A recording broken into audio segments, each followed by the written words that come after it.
Hello बच्चों, कैसे हैं आप सभी। मैं विपुल आप सभी का स्वागत करता हूं आज के इस बेहतरीन टॉपिक में बच्चों। ठीक है ना।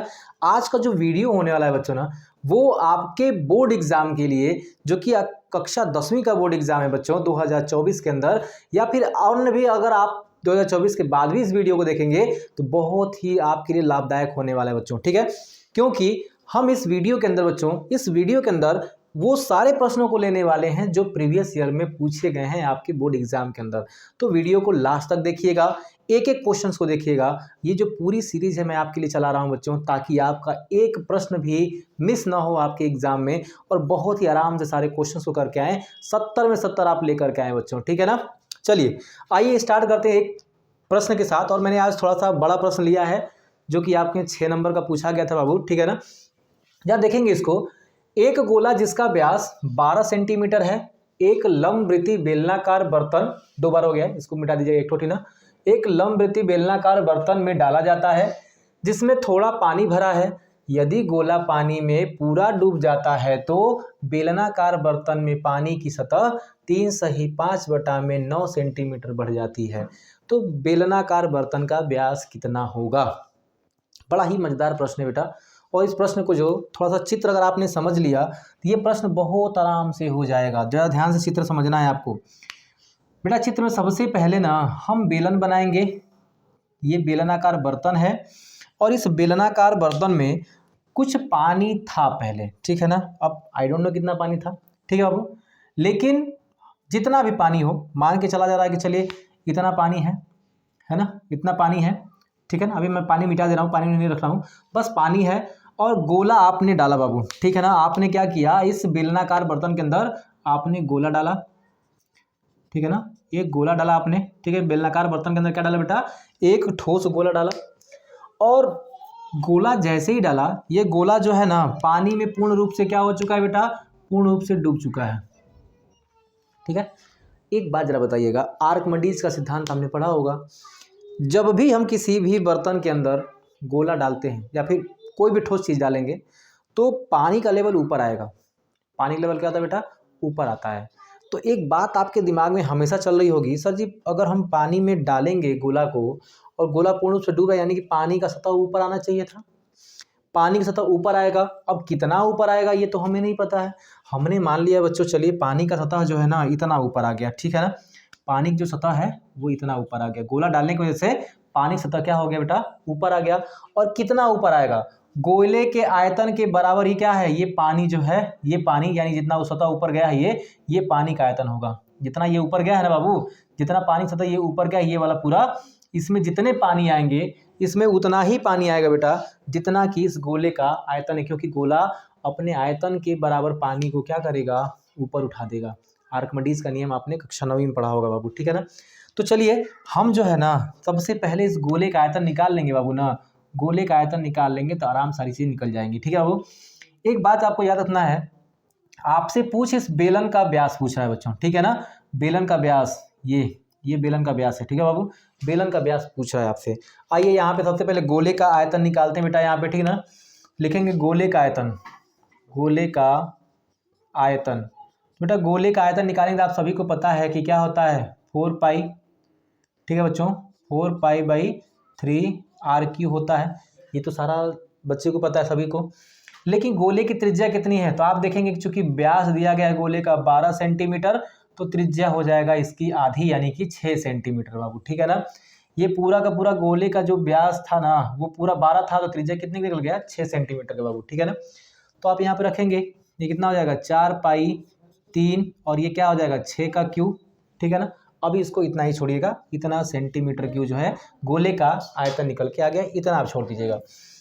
अब यहाँ पे मैंने आपको बताया बाबू, गोले का जितना आयतन है वो अपने आयतन के बराबर ही पानी को ऊपर उठा देगा। आयतन के बराबर यानी कि जो भी पानी का भाग ऊपर उठा है, इस पानी का अगर टोटल आयतन लेंगे बाबू ना, तो गोले के आयतन के बराबर आएगा। ठीक है बाबू। तो याद रखिएगा, तो सबसे पहले हम इसका आयतन निकालते हैं। चूंकि यह एक बेलनाकार बर्तन है तो इसलिए ये क्या हो जाएगी, ये ऊंचाई का काम करेगा। ऊंचाई काम करेगा तो वो कह रहा है कि ऊंचाई कितना उठ गया है, ऊंचाई जो है ना वो ऊंचाई कितनी उठ जा रही है, 3/5/9, यानी कि 3 नवा 27, 27 और 5 32/9, 32/9 सेंटीमीटर ऊंचाई आ गई। तो बेलन की ऊंचाई, क्योंकि ये बेलनाकार पार्ट है बेटा, तो आप देखिएगा, इसलिए आप कह दीजिएगा यहाँ से, आप कह दीजिएगा उठा हुआ भाग का, उठा हुआ, ठीक है बाबू, उठा हुआ जल का आयतन, उठा हुआ जल का आयतन बराबर क्या होगा, चूंकि बेलन का रूप ये भी लिया है तो आप कह सकते हैं कि पाई r²h। बबुआ एक बात बताओ, क्योंकि आप सभी जानते हो कि बेलन के आकार में, बेलन के आयतन में कुछ भी उठेगा वो आकार बेलनाकार ही लेगा, यानी इतना आयतन अगर हम निकालेंगे ना, इतने जल का आयतन निकालेंगे तो बेलनाकार आयतन ही निकलेगा। ठीक है बाबू, अब जरा ध्यान से देखिएगा, ठीक है, ध्यान से क्या देखना है आपको कि यहाँ पे पाई तो आप पाई रहने दीजिएगा, r² को भी रहने दीजिएगा, h की वैल्यू कितनी है बेटा आपकी, वो है 32/9। और मैंने ये कहा था कि गोले का आयतन, ठीक है बाबू, गोले का आयतन, गोले का आयतन बराबर क्या होता है बेटा, जल का, उठा हुआ जल का आयतन। ठीक है बाबू, उठा हुआ जल का आयतन, जल का आयतन बराबर होगा, कोई दिक्कत नहीं है। देखिए ये 6 नंबर का प्रश्न है, मैंने पहले ही कठिन प्रश्न लिया है, ठीक है ना, आसान प्रश्न मैंने नहीं लिया, पहले ही कठिन ले लिया क्योंकि 6 नंबर का है। गोले का आयतन अभी कितना निकाला, 4 पाई 6 का क्यूब बटा में यहाँ पे 3 है, बराबर यहाँ पे क्या है इसका आयतन, पाई r² गुणे 32/9। बबुआ एक बात बताओ जरा, पाई से पाई तो खत्म हो जाएगा ना, 4/32 खत्म हो जाएगा, नहीं हो जाएगा। यहाँ पे देखेंगे ना तो ये कितनी बार में खत्म हो जाएगा, 3 3 लिख के 9 खत्म हो जाएगा। इतनी बात तो समझ में आ गई होगी, मुझे नहीं लगता कि कोई समस्या या कोई दिक्कत की बात यहाँ पे आ रही है। ठीक है बच्चों, अब ज़रा ध्यान देंगे यहाँ पे, ये आपका 3 3 लिख के 9 खत्म हो गया, और कुछ बच रहा है क्या आपका, अब जो है ना r² बच गया है। ठीक है ना, r² बच गया, तो आप सभी जानते हैं कि r² बराबर अगर इसका गुणा कर देंगे, क्रॉस मल्टीप्लाई, तो बेटा कितना हो जाएगा, क्रॉस मल्टीप्लाई करेंगे तो यहाँ पे हो जाएगा 3 और ये हो जाएगा 6 का क्यूब बच्चों। ठीक है ना, 3 और ये कितना हो जाएगा 6 का क्यूब, जरा ध्यान देंगे यहाँ पे 3 और 6 का क्यूब। देखिए आपको जो है ना सारी चीज़ों को थोड़ा सा लॉजिकली करना है, कोई चीज़ दिक्कत ना हो, काहे से कि हमें जो है ना ये टोटल का टोटल क्या दिया बेटा, बेलन का आयतन दिया है। किसका आयतन दिया है, बेलन का आयतन। आप बेलन का आयतन में जानते ही हैं कि पाई r² h होता है, और यहाँ से अगर आपको r निकल गया, अगर आपने यहाँ से r निकाल लिया बच्चों ना, तो खूब आप प्रेम से जो है ना आगे चीज़ों को कर सकते हैं। ठीक है बच्चों, और आप देखेंगे तो इसके नीचे 8 भी बचा है, तो यहाँ से अगर 8 नीचे जाएगा तो यहाँ पे बेटा क्या हो जाएगा, 8 हो जाएगा नीचे ना।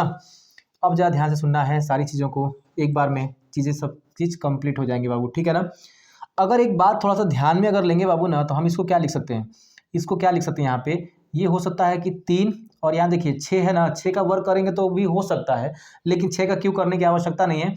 इसको आप तोड़ देंगे 2 गुणे 3, 2 गुणे 3 पे क्यों हो सकता है ना, 2 3 6 और बटा में 8, कैलकुलेशन करने का आसान तरीका। ठीक है ना बाबू, इसका भी क्यों हो जाएगा, 2 का क्यूब गुणे यहाँ पे 3 का क्यूब हो जाएगा बेटा, ये 8 हो जाएगा, और 8 को आप लिख सकते हो 2 का क्यूब, 2 के क्यूब से 2 की क्यूब खत्म हो गया ना, एक घात यहाँ बचा, यानी कि 3 के घात 4 हो गया। बेटा एक बात बताओ कि r² बराबर क्या लिख सकते हैं, इसको 4 है बेटा यहाँ पे, यानी कि 3 के घात 4 को लिख सकते हैं 81, 3 गुणे 3 गुणे 3 गुणे 3, 3 बार 3 का 4 बार गुणा करेंगे 81 आएगा ना, और 81 किसका वर्ग होता है, 9 का वर्ग होता है, कटा देंगे तो r बराबर क्या निकल गया, 9।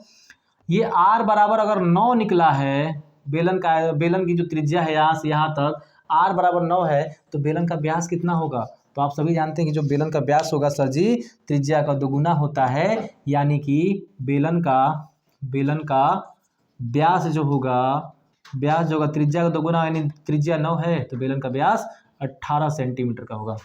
ठीक है ना, 18 सेंटीमीटर का है। बहुत मज़ेदार और 6 नंबर का प्रश्न था बेटा, इसको फटाफट जो है आप लोग कर लीजिए। ठीक है ना, आइए अगला प्रश्न देखते हैं, इसको जल्दी से जो है आप लोग स्क्रीनशॉट ले लीजिएगा, मज़ेदार प्रश्न था ये। ठीक है बच्चों, कठिन प्रश्न है, भागना नहीं है, कठिन प्रश्न है, इतना कठिन नहीं बता रहे हैं, आएगा, आया हुआ प्रश्न है, मैं अपने मन से नहीं ला रहा हूँ बाबू। ठीक है ना, मैं अपने मन से नहीं ला रहा हूँ, ये आपके क्वेश्चन जो है बोर्ड एग्जाम में पूछे गए हैं, इसलिए मैंने यहाँ पर रखा, पहले ही कठिन रख दिया। ठीक है वो, अब थोड़ा सा आसान आसान क्वेश्चन मिलेंगे, ऐसा नहीं कि सारा का सारा कठिन ही लिया जाएगा। एक क्वेश्चन पूछा गया था, एक क्वेश्चन यहाँ पे पूछा गया बेटा, ठीक है ना, रैखिक समीकरण युग्म, ठीक है बाबू, रैखिक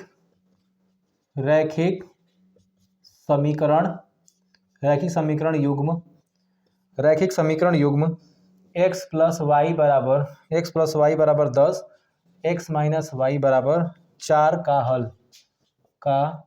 हल है। ठीक है बाबू, 4 का हल है।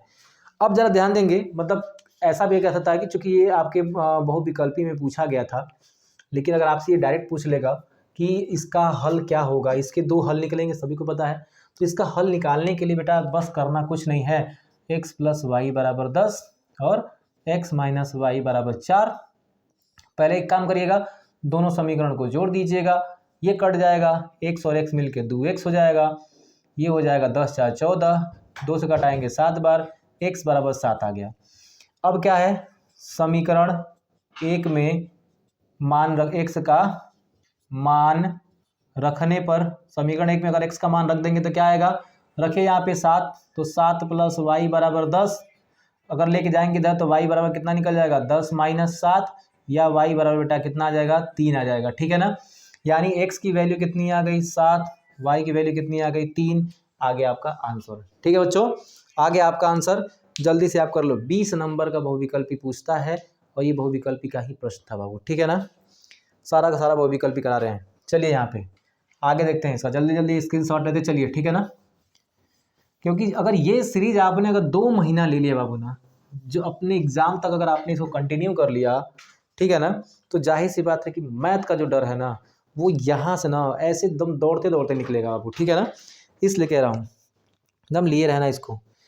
अब देखो यहाँ पे अगला प्रश्न कह रहा है ना, बहुविकल्पी में है, इसको तो देख के आंसर मार दोगे यार। ठीक है ना, इसको हल करने की आवश्यकता ही नहीं है। बिंदु 5, 9 की y अक्ष से दूरी, y अक्ष से दूरी पूछा गया क्वेश्चन है आपका, जो यहाँ पे दिया गया है ऑप्शन ना, a = 14, b = 9, c बराबर दिया है बेटा आपका कितना, 5, d बराबर दिया है करनी में 106। अब कह रहा है बताइए कि इसमें जो है ना, अगर बिंदु आपको दिया गया है तो x अक्ष से दूरी क्या होगी। बच्चों देखो यहाँ पे y अक्ष से दूरी कितनी होगी बेटा, हाई x अक्ष को दिखाता है, हाई y अक्ष को दिखाता है ना, तो y अक्ष से दूरी कितनी होगी, 9। बस देख के मारा आपने आंसर, काम खत्म। ठीक है ना, कोई दिक्कत परेशानी। आइए अब जो सा आगे से क्वेश्चन लेते हैं। ठीक है ना, त्रिकोणमिति का क्वेश्चन पूछा गया बेटा यहाँ पे। ठीक है ना, त्रिकोणमिति का पूछा गया क्वेश्चन है कि sin² 18 - cos² 72, मान दिया है आपका a = 1। देखिए मतलब ए ऑप्शन में क्या दिया है बेटा, 1, बी ऑप्शन में दिया है आपका 0, सी ऑप्शन में दिया है 1/4, डी ऑप्शन में क्या दिया बेटा आपका -1। क्या होगा आंसर, हल करते हैं, निकालते हैं इसका आंसर। ठीक है बाबू, आइए ज़रा, sin 18 है ना, तो इसको क्या लिख सकते हैं आप, इसको cos 90 - 72 लिख सकते हैं क्या, cos 90 - 72 तो हम सभी लिख सकते हैं, कोई दिक्कत ही नहीं है ना। और इसका क्या हो जाएगा, ये स्क्वायर हो जाएगा, कोई दिक्कत नहीं है, क्योंकि sin 90 - थीटा बराबर क्या होता है, cos 90 - थीटा बराबर sin थीटा होगा, क्या होगा ना जी, जरा ध्यान देना, क्योंकि आप सीधी ओह सॉरी यहाँ पे गड़बड़ हो गया ना, ये वाला, क्योंकि देखिए यहाँ पे साइन है ना बेटा, sin 18 को लिख सकते हैं ना 90 - 72, क्योंकि फिर से घटाएंगे तो क्या आएगा, 18 आ जाएगा ना। और आप जानते हैं sin 90 - थीटा बराबर क्या होता है, cos थीटा होता है। ठीक है ना, और ये माइनस क्या है, cos² 72। बेटा एक बात बताओ, sin 90 - थीटा बराबर क्या होगा, cos² थीटा, थीटा की जगह 72 है, माइनस cos² थीटा। बेटा ये दोनों कट जाएंगे क्योंकि दोनों सेम है, घटा दोगे तो क्या आएगा, 0 आपका आंसर आ जाएगा, है ना। तो फटाफट जो है छाप लीजिए इसको, फिर आगे आते हैं, चीज़ें मज़ा आएगा। ठीक है ना, आप बहुत सारे बच्चे कह रहे थे सर जी लाइव क्यों नहीं आ रहे हैं, क्योंकि देखो हमारे पास तो दोपहर को ही टाइम रहता है, और इस समय बहुत सारे बच्चे स्कूल में भी रहते हैं, प्रोजेक्ट कोई लिख रहा होगा, कोई कुछ कर रहा होगा, तो शायद इस समय टाइम नहीं मिल पाता है बच्चों को। ठीक है ना, इससे सभी लोग नहीं आ पाएंगे, तो देखेंगे फिर ऑफलाइन ही, इसलिए मैं आप लोगों को ऑफलाइन ही डाल रहा हूँ वीडियो। ठीक है ना, देखिए कोई ऐसा जरूरी नहीं है कि यार नहीं ऑनलाइन ही देखना है। ठीक है ना बच्चों, आगे क्वेश्चन दिया है ना, यदि संख्याओं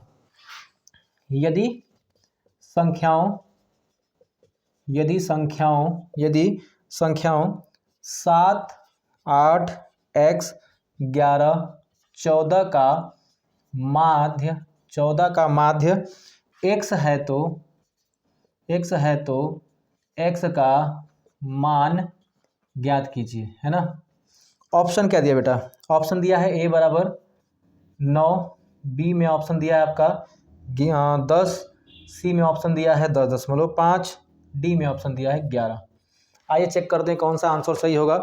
बहुत सारे बच्चे फटाफट इसका आंसर देते जाएंगे, सभी लोग आंसर देते चलिए। ठीक है ना, कमेंट बॉक्स में आंसर लिखिए इसका। ठीक है बाबू, मेरे से पहले आंसर लिखिए। आप एक बात जानते होंगे कि ये माध्य पूछ रहा है और माध्य बराबर क्या होता है, एक्स बार बराबर होता है x1 plus x2 plus x3, ऐसे करते करते जितनी संख्याएं हैं और प्लस नंबर ऑफ x, ठीक है ना, जितनी संख्याएं हैं इनकी, ठीक है बाबू। तो आइए जरा, ये आपको कितने नंबर दिए गए यहाँ पे, 1 2 3 4 5, ठीक है ना। तो सबसे पहले सबको जोड़ेंगे, 7 8 प्लस x प्लस 11 प्लस 14 जोड़ लिए। जितनी संख्या है काउंट करिए, 1 2 3 4 5, 5 से भाग कर देंगे, कोई समस्या नहीं है। और जो x बार लिखते हैं ना वो समांतर माध्य है, वो क्या बेटा, समांतर माध्य है। और कह रहा है कि इनका माध्य जो है ना x दिया गया है, यानी x बार की जगह पे क्या दिया गया बेटा, x दिया गया है। तो बताइए x की वैल्यू क्या है, कुछ नहीं है, पहले इसको आप गुणा करिए, 5x हो जाएगा। अब यहाँ देखिएगा, 8 7 15, 15 1 16, 10 26, 26 और 4 हो जाएगा आपका 30, 10 40, ये हो गया बेटा 40 प्लस x, ठीक है बच्चों। अब बाबू एक बात बताओ, x को आप इधर लेके आओगे तो 5x माइनस एक्स बराबर 40, या घटा दोगे तो 4x बराबर 40, या बचुआ के कटा दोगे तो x बराबर आ जाएगा 10। बताओ क्या आया, 10 आया। मजेदार प्रश्न था, ठीक है ना, हो गया। आगे चलते हैं बाबू, ठीक है ना। अगला प्रश्न लेते हैं यहाँ पे, फटाक से इसका स्क्रीनशॉट, जल्दी जल्दी आप लोग स्क्रीनशॉट ले सकते हैं, कोई समस्या नहीं है बाबू, ठीक है ना। 1 2 दिन नहीं आ पाया था जी, इतना परेशान ना हो जाया करो आप लोग, थोड़ा सा मुझे भी काम रहता है बाबू, ठीक है ना। चलिए थोड़ा सा एक त्रिभुज का ले लेता हूँ बेटा, ठीक है ना। अच्छा एक और क्वेश्चन दिया ना, यदि द्विघात समीकरण, यदि द्विघात द्विघात समीकरण यदि द्विघात समीकरण यदि द्विघात समीकरण A X square plus B X plus C बराबर 0 का मूल समान है, के मूल समान है, तो सी का मान बबुआ बहुत आसान है, बहुत आसान है, ठीक है ना। आसान कैसे है, आसान कैसे है, जा ध्यान देंगे। एक बात याद रखिएगा सभी लोग कि हम जानते हैं ना कि अगर बी स्क्वायर माइनस 4ac मान 0 से बड़ा तो कहते हैं वास्तविक है, क्या कहते हैं बेटा, वास्तविक है, वास्तविक ना बाबू, वास्तविक होता है।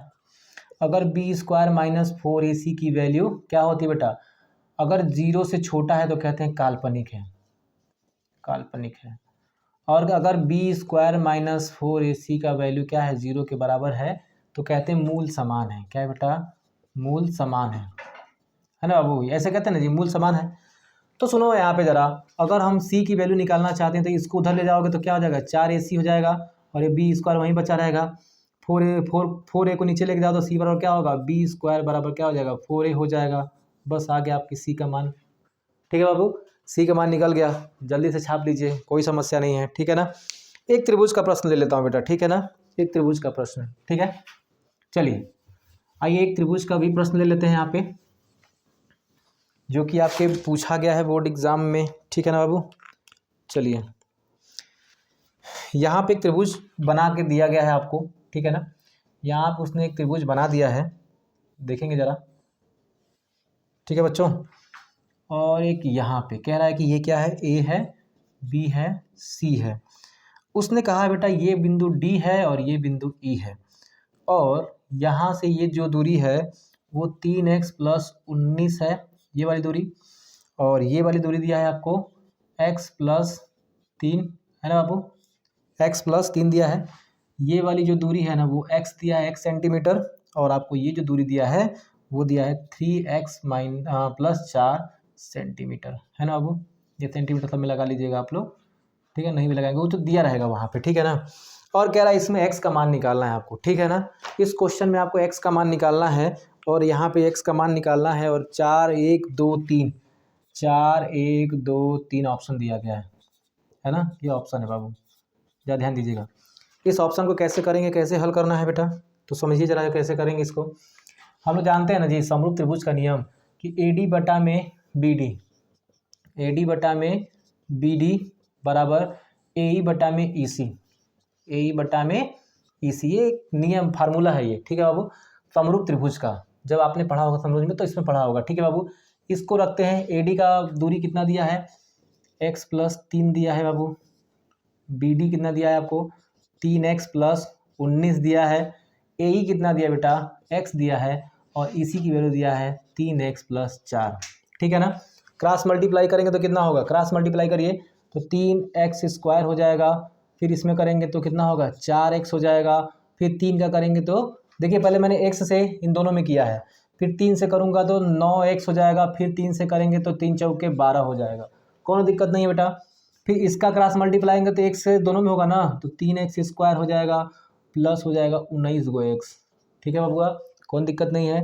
3x² से 3x² है खत्म हो गया।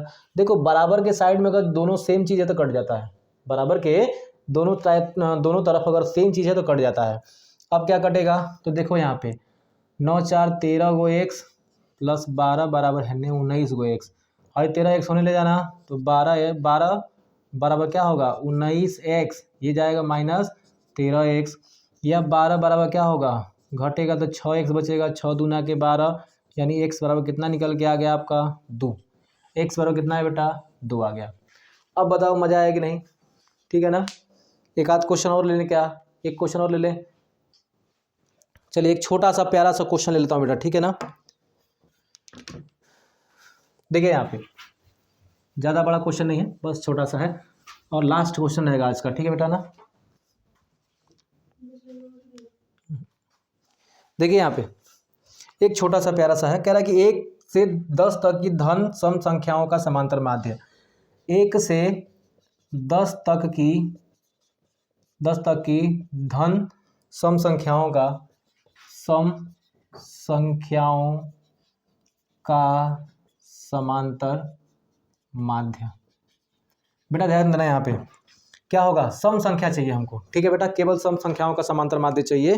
तो आइए इसको रैपिड फायर में करते हैं, ठीक है ना। कैसे, पहले चीज़ देखिए 1 2 3 4 5 6 7 8 9 और 10, केवल सम संख्या लेना है। सम संख्या कौन सा होगा, 2 + 4 + 6 + 8 + 10, समांतर माध्य। तो जिन संख्याओं को लेना है सबको जोड़ देते हैं और देखते हैं कितनी संख्या है, 1 2 3 4 5, उससे भाग कर देते हैं, उतनी संख्या से भाग कर देते हैं, ठीक है ना। तो क्या होगा 6 6 12, 12 8 20, 10 30 हो जाएगा, बटा में 5 कट जाएगा, आ गया 15, हो गया आपका आंसर। ठीक है बच्चों, तो कमेंट करके सभी लोग बताएंगे कि आज का सेशन कैसा लगा है। जो भी क्वेश्चन लिया हूँ सारे के सारे प्रीवियस ईयर के थे, और आसान से लेकर के कठिन क्वेश्चन सारे करवाने का प्रयास करूँगा, सारा करवाऊंगा मैं, ठीक है ना। अभी 2-3-4 वीडियो में मैंने आपको आसान क्वेश्चन इसलिए दे रहा हूँ, थोड़ा सा आप जो रिलैक्स हो जाइए। मैंने एक कठिन क्वेश्चन भी लिया था शुरू में, तो आप जो है धीरे धीरे इस चीज़ों के आदी हो जाएंगे तो और भी मजा आएगा। केवल 2 महीना आपको ये सीरीज लेना है बच्चों, ठीक है। तो चलिए आज के लिए बेटा हम लोग इतना ही रहने देंगे, फिर मिलेंगे अगले वीडियो में। जय हिंद।